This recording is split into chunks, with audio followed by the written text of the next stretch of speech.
traditional instruments has become an important part of our sound. We used to depend on virtual instruments and samplers, but now we really stepped up our game. Jeff Ball is a professional violin player based in LA who writes and performs music for film and TV scores. He also did amazing work for my other band, Contemplator.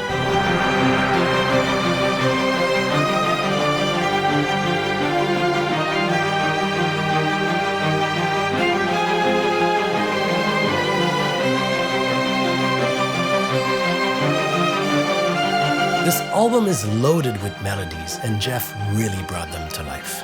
It's performed in cymbal style instead of solo violin. It creates this massive sound that Aeternam fans are already familiar with. What if I told you my boss is on brass duty?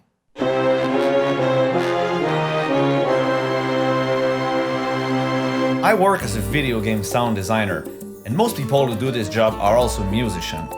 He may be my boss, but Jonathan Magnan is a very good friend of mine and also a longtime trombone player.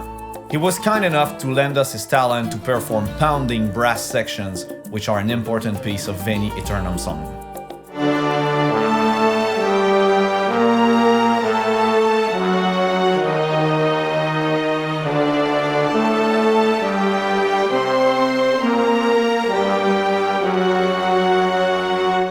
The arrow has a very distinctive sound. Marie-Christine Roy plays it beautifully, and at this point we were just looking for an excuse to collaborate with her again.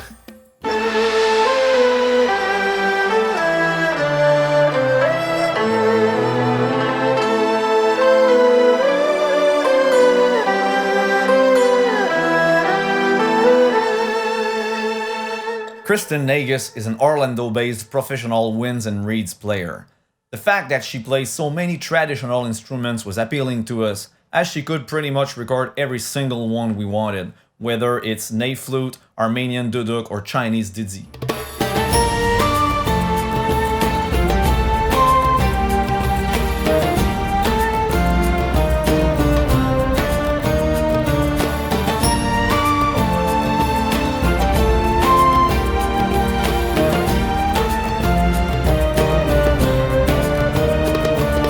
During songwriting grew a lot of tribal influences, which brought us to put more emphasis on percussions. Of course, Antoine's endless phone book apparently always knows the perfect candidate. Vincent Carrier was stoked when I called him to be a part of the album.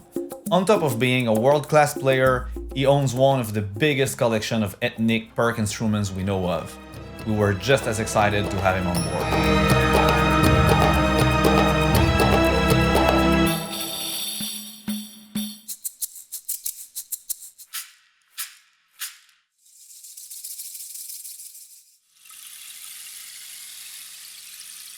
Funny fact, Vincent calls this a Spanish tamburo cuadrado, and he owns one of the only four in the province.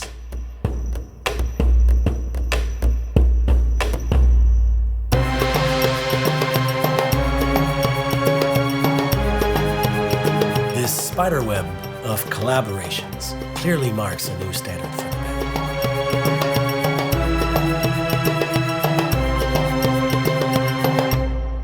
Yeah, that's right.